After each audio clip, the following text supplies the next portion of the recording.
72 সংবিধান বাতিল করতেই হবে। সুতরাং আমরা বলবো এই দেশ মুসলিম সংখ্যাগরিষ্ঠ দেশ, এই দেশ মুসলমানদের দেশ। এই দেশ 1947 সালে আমাদের কায়েদে আজম মোহাম্মদ আলী জিন্নাহ বাংলাদেশের সন্তান এক সালে বাংলাকে ফজলুল হক, সোহরাওয়ার্দী, শেখ মুজিব সহ যে সকল নেতৃবৃন্দ তাদের বরিষ্ঠ নেতৃত্বের দ্বারা হিন্দুত্ববাদী ভারতের থেকে আমাদের এই ভূমিকে উদ্ধার করেছে, আমাদের এই ভূমিকে স্বাধীনতা দিয়েছে। তাদের এই কৃতিত্বের জন্য, এই লড়াইয়ের জন্য, এই ত্যাগের জন্য আমরা যদি নতুন সংবিধান প্রণয়ন না করতে পারি, আমরা যদি খুনিদের বিচার করতে না পারি, তাহলে আমরা কিসের ভূমি পাইলাম? আমাদের এই ভূমিতে বসে হিন্দুত্ববাদী এজেন্ডা বাস্তবায়ন করবেন। আমরা দেখতে পেলাম মন্ত্রী এমপিরা বসে বসে ভারতের প্রেসক্রিপশনে তারা বক্তব্য দিচ্ছে। তারা মানুষের যে মৌলিক অধিকার, মানুষের যে এই যে বিচারের অধিকার, সংবিধানের অধিকার, মানুষের যে খাদ্যের অধিকার, বাসস্থানের অধিকার, বেঁচে থাকার অধিকার, সেই সমস্ত বিষয়ে কথা না বলে তারা গান নিয়ে কথা বলে, সঙ্গীত নিয়ে কথা বলে, তারা বিনোদন নিয়ে কথা বলে। আরে ভাই, আমার দেশের মানুষের বিনোদন তখনই আসবে যখন এই দেশের মানুষ বেঁচে থাকবে। এই দেশের মানুষকে হিন্দুত্ববাদী হিন্দু সেনারা আমার বর্ডারে কিলিং করে, অথচ আমাদের দেশের সরকার চুপ করে থাকে। এদেশে যখন আমার দেশের জন্য পানি প্রয়োজন তখন পানি বন্ধ করে রাখে, যখন আমার দেশের জন্য পানি প্রয়োজন না তখন পানি ছেড়ে দিয়ে আমার দেশকে বন্যায় ভাসিয়ে দেয়। আমার এই দেশে যখন আমার পেঁয়াজ প্রয়োজন তখন আমার পেঁয়াজ বন্ধ করে দেয়। তো আমরা বলবো যে হিন্দুত্ববাদী ভারতের দাসত্ব ছাড়ুন। এই ভারতের দাসত্ব ছাপিয়ে দেওয়ার জন্য আমাদেরকে 72 সংবিধান ছাপিয়ে দিয়েছিল। যে সংবিধান শেখ মুজিব সহ তাদের যারা আমলাতন্ত্র ছিল তারা ভারতের প্রেসক্রিপশনে নিয়ে এসেছিল, সেই শেখ মুজিব দেখেছিল এই সংবিধান দ্বারা সে নিজেই ক্ষমতা পরিচালনা করতে পারছে না। সে নিজেই দ্বিধাদ্বন্দ্বে ছিল যে রাষ্ট্রপতির ক্ষমতা বেশি হবে নাকি প্রধানমন্ত্রীর ক্ষমতা বেশি হবে। সে নিজে এই সংবিধানকে বাতিল করে বাকশাল কায়েম করেছিল। যে সংবিধান শেখ মুজিবের হাতেই বাতিল হয়েছিল, সেই সংবিধানকে দিয়ে আপনারা কিভাবে দেশ পরিচালনা করবেন? আমরা বলতে চাই, আপনাদের সংবিধান প্রীতি এটা আসলে সংবিধান প্রীতি না। আপনারা এই দেশকে লুটপাট করতে চান, এই দেশের মানুষের সম্পদ আপনারা বিদেশে পাচার করতে চান, এই দেশের মানুষকে আপনারা মাস কিলিং করতে চান, এই দেশের মানুষকে আপনারা অধিকার বঞ্চিত করতে চান। যে সংবিধান দ্বারা এই দেশের মানুষের অধিকার বঞ্চিত করা যায়, আপনারা সেই সংবিধানকে বলবৎ রাখতে চান। প্রিয় উপস্থিতি, আমরা সারা দেশের মানুষকে জানাতে চাই আপনাদের অধিকার। এই যে ধরেন একটা মানুষ তার সন্তানকে রেখে মারা গেল, আমরা দেখেছি এই ঈদের যাত্রায় মানুষ বাড়িতে যাইতে এবং বাড়ি থেকে ঢাকা শহরে আসতে অনেক লোক মারা গিয়েছে। তাদের কিছু কিছু সন্তান উভয় মা বাবাকে হারিয়েছে। আমরা যদি দেখি এই রাষ্ট্র এই সন্তানের কি কোনো দায়িত্ব নিয়ে আমরা নিতে দেখি না। অথচ আপনারা দেখেন কোন সভ্য সমাজে, কোন সভ্য দেশে একটা সন্তান কখনো তার অভিভাবকহীন হইতে পারে না। একটা নারী যার স্বামী হারিয়েছে সে কখনো অভিভাবকহীন হইতে পারে না। একটা নারী যে বৃদ্ধ হয়েছে, যা তার স্বামী হারিয়েছে, তার সন্তান নাই, সে কখনো অভিভাবকহীন হইতে পারে না। একটা পুরুষ যে সারা জীবন এই দেশের জন্য কাজ করেছে, এই দেশে তার ট্যাক্স দিয়েছে, সে বৃদ্ধ হওয়ার পর সে কখনো অভিভাবকহীন হইতে পারে না। অথচ আমরা দেখি ফুটপাত থেকে যখন বৃদ্ধ বৃদ্ধ লোকদের দোকানপাটকে উচ্ছেদ করা হয়, তাদের চোখের পানি আমাদেরকে দৃশ্যমান দেখা যে এই দেশ কতটা ব্যর্থ। আমাদের এই দেশ একটা বৃদ্ধের কোনো দায়িত্ব নিতে পারে নাই, একটা বৃদ্ধের কোনো দায়িত্ব নিতে পারে নাই, একটা বিধবার কোনো দায়িত্ব নিতে পারে নাই, একটা এতিম শিশুর কোনো দায়িত্ব নিতে পারে নাই। এটা কোনো সভ্য দেশ হইতে পারে না। আমরা স্বাধীনতার চেতনা বুলে আওড়াই, অথচ স্বাধীনতার চেতনা কি? একটা মানুষকে স্বাধীনভাবে বেঁচে থাকতে দেওয়া। আমরা যদি একটা মানুষের স্বাধীনতা দিতে চাই তাহলে তার অবশ্যই নাগরিক অধিকার দিতে হবে। আমার এই সংবিধান কখনোই আমার এই দেশের মানুষের নাগরিক অধিকার দিতে পারে নাই। অথচ আমার এই দেশের এমনকি পলিটিশিয়ানরা পর্যন্ত এই দেশের মানুষের নাগরিক অধিকার কি সেই বিষয়ে কোনো কথা বলে না। এই দেশের মানুষের নাগরিক অধিকার কি? এই দেশের মানুষের ভোট লাগবে, কিন্তু নাগরিক অধিকার তারা দিবে না। তারা ভোটের সময় ভোট যখন কালেক্ট করে তারা বলে আমরা রাস্তা করে দিব, কারেন্ট দিয়ে দিব, আমরা স্কুল করব, এই করব, সেই করব। কিন্তু একটা মানুষের সবচেয়ে বড় অধিকার হচ্ছে তার নাগরিক অধিকার। সে কথা বলতে পারবে, সে সরকারকে হুমকি দিতে পারবে, সরকারকে সে জোর করে সে সরকারের বিরুদ্ধাচরণ করতে পারবে, সে যে কোনো প্রতিষ্ঠানের বিরুদ্ধে যদি সে অভিযোগ পায় সে কথা বলতে পারবে। আমরা দেখি এদেশের মানুষকে সে অধিকার দেওয়া হয় না। প্রধানমন্ত্রীর বিরুদ্ধে কথা বললে সাথে সাথে গ্রেফতার করে নেওয়া হয়। তাহলে আমরা দেখলাম কি 17 বছর হাসিনা হাসিনার বিরুদ্ধে, হাসিনার প্রশাসনের বিরুদ্ধে, হাসিনার সরকারের বিরুদ্ধে, হাসিনার বাপের বিরুদ্ধে, দেশিস্টের বিরুদ্ধে কথা বললে সাধারণ মানুষকে তারা গুম করতো, জেলবন্দি করে রাখতো। আমরা এখনো পর্যন্ত দেখি তারেক জিয়ার বিরুদ্ধে কথা বললে এদেশের মানুষকে গ্রেফতার হইতে হয়। এটা আমাদের দেশের জন্য লজ্জা। 17 বছর তারেক জিয়া আপনি দেশের বাহিরে ছিলেন, আপনি দেশে আসতে পারেন নাই। আপনাকে হাসিনা বলেছিল আপনাকে ওইখান থেকে ধরে নাই কেন ফাঁসি দিবে, আপনি আসতে পারেন নাই। আপনার মাকে জেলে বন্দি করে রেখেছিল, আপনার মাকে জেলে হাইকোর্ট দেওয়ার জন্য আপনারা হাসিনার পায়ে ধরেছিলেন। আপনারা এইটুকু রাজনীতি করেছেন। আপনারা এখন সংসদে গিয়ে বড় বড় কথা বলেন, সংসদে গিয়ে জনগণের টাকা নষ্ট করেন, জনগণের সম্পদ অপচয় করেন, অথচ জনগণের জন্য একটা কথাও বলেন না। সুতরাং আমরা বলতে চাই, আমাদের এই 24-এর জন্য আকাঙ্ক্ষা, 24-এর বিপ্লবের জন্য আকাঙ্ক্ষা অনুযায়ী নতুন সংবিধান গঠন করতেই হবে।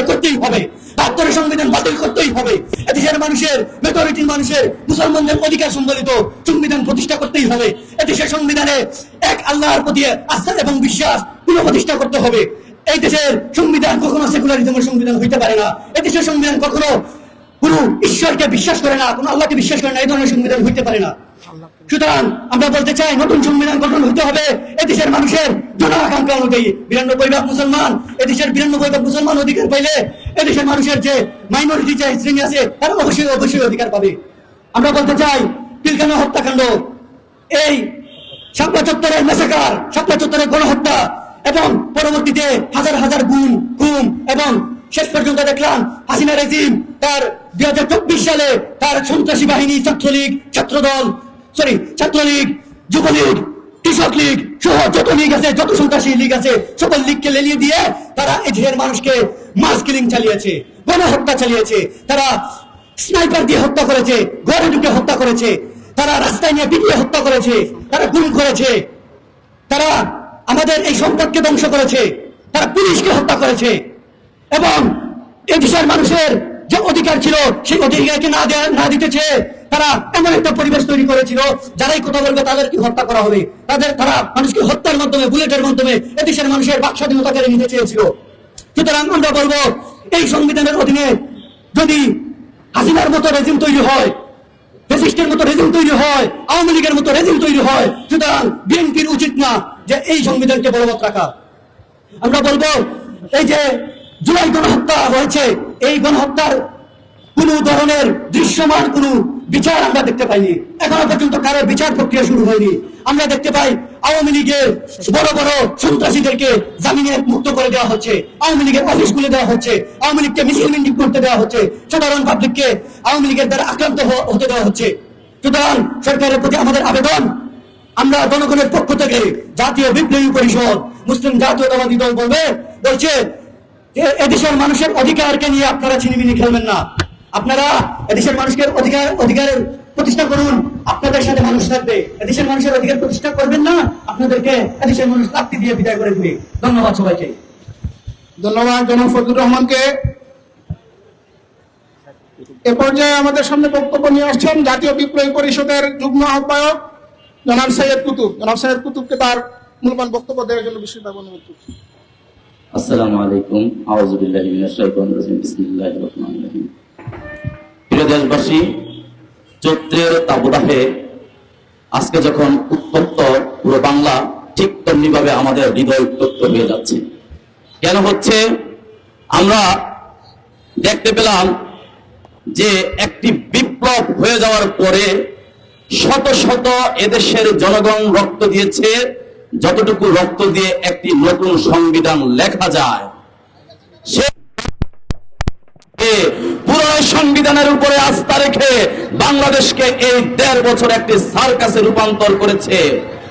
আমরা যদি জানতে যাই বাংলাদেশ স্বাধীন হয়েছিল, সংবিধান প্রতিষ্ঠা করা হয়নি। যুদ্ধের সময় ভারতে বিভিন্ন ধরনের গল্প গুজব এবং বিভিন্ন এই রাষ্ট্রের বিরুদ্ধে অবস্থান নিয়েছিল এবং তারা নিজেদের বিত্ত বৈভব এবং ক্ষমতাকে বাস্তবায়ন করার জন্য বিভিন্ন ধরনের বিভিন্ন রাষ্ট্রীয় যে যুদ্ধের মাধ্যমে সৃষ্টি হয়েছিল সেই রাষ্ট্রকে কার্যকর না করা হয় সেরকম একটি মতলব এটেছিল। তার এই বিনিময়ে আমরা দেখতে পেয়েছি 1971 সালে 16 ডিসেম্বর শহীদ প্রেসিডেন্ট জিয়াউর রহমান স্বাধীনতার ঘোষণা দিয়েছিল, কিন্তু ওনার কাছে স্বাধীনতা হস্তান্তর করা হয়নি। সেদিন আমরা বুঝে গিয়েছিলাম এদেশের মানুষের রক্তের আসলে সত্যিকার অর্থে যে উত্তরণ, যে স্বাধীন বাংলা মানুষ তৈরি করতে চায় সেদিন রাষ্ট্র, সেই স্বাধীন রাষ্ট্র হবে না। তারই প্রেক্ষাপট আমরা দেখতে পেলাম 72-এর সংবিধান হুবহু ভারতের একটি কপি মাল। আমরা যদি বাংলাদেশে বলি যে জিনজিরার মাল, পারে না, বাংলাদেশকে সেভাবে পুনর্গঠন করতে পারে না, এর প্রমাণ আমার কণ্ঠে বলার প্রয়োজন নাই। আপনারা নিজেরা ধীরে ধীরে বুঝতে পেরেছেন দীর্ঘ 54 বছরে। এই দীর্ঘ 54 বছরে একমাত্র এই সংবিধানের কারণে বাংলাদেশ পুনর্গঠন হয়নি। কেন হয়নি? কেন হয়নি? মুজিব এই সংবিধানকে কেন্দ্র করেই বাকশাল কায়েম করেছিল। তারপরে আমরা দেখলাম যারাই শাসক আসে তারাই জাদুর বাক্সের মতো এই সংবিধানকে ধারণ করে আর কি করে বাংলাদেশের জনগণতান্ত্রিক যে একটি রাষ্ট্র পুনর্গঠন করা সেটি করে না। তারা নিজেদের দলের বিত্ত বৈভব এবং নিজের দলকে ফ্যাসিস্ট হিসাবে উপস্থাপন করে। আমরা আমাদের এই জীবন থেকে দেখেছি দীর্ঘ 17 বছর কি করে এই সংবিধান জোপে একটি বাংলাদেশকে অকার্যকর রাষ্ট্র হিসেবে তৈরি করা হয়েছে। আর এই অকার্যকর রাষ্ট্রকে বিনির্মাণ করবার জন্য প্রায় 1400 মানুষ রক্ত দিয়েছে। এই রক্তগুলো সাধারণ মানুষের। কিন্তু আমরা জুলাই বিপ্লবের পরে জাতীয় বিপ্লবী পরিষদ গঠন করে প্রথমে ঘোষণা দিলাম প্রণয়ন করতে হবে। এই কারণে ওনারা আমাদেরকে নতুন দল হওয়ার পরেও আমাদেরকে বিকশিত হতে দেয়নি, বিভিন্ন ভাবে আমাদেরকে আটকে রেখেছে। এর কারণ হলো সংবিধান যদি জনগণের জন্য তৈরি হয়ে যায় তাহলে কিন্তু শাসকরা আর জালিম হতে পারবে না। আমরা স্পষ্ট করে বলতে চাই আমাদের লড়াই চলমান, আমরা ক্ষমতার অংশ হইনি। কারণ বুঝিয়ে দেওয়ার জন্য জাতীয় বিপ্লবী পরিষদ বিশ্বাস করে এদেশের মানুষের ক্ষমতা মানুষের কাছে পৌঁছে দিতে হবে। এই কারণে আমি জাতীয় বিপ্লবী পরিষদের গঠন হওয়ার পর থেকে যে আমাদের আকাঙ্ক্ষা সেটা আবারও পুনরুক্ত করছি, নতুন সংবিধান প্রয়োজন। কারণ বাংলাদেশের যে পুরনো সংবিধান এটি সার্জারি করতে করতে করতে করতে এখন একটি অসুস্থ সংবিধান, যেটা দিয়ে আমাদের এই আধুনিক যুগে বিশ্বের সাথে তাল মিলিয়ে বাংলাদেশের পুনর্গঠন করা সম্ভব না। প্রিয় দেশবাসী, আপনাদেরকে বলবো আপনারা আমাদের এই লড়াইকে বেগবান করবার জন্য আমাদের সাথে একত্রতা ঘোষণা করুন এবং জাতীয় বিপ্লবী পরিষদের যে আকাঙ্ক্ষা জনমানুষের কাছে ক্ষমতা পৌঁছে দেওয়া সেরকম একটি সংবিধান প্রণয়ন করার আহ্বান জানিয়ে আমি আমার বক্তৃতা শেষ করছি। আসসালামু আলাইকুম রহমতুল্লাহ।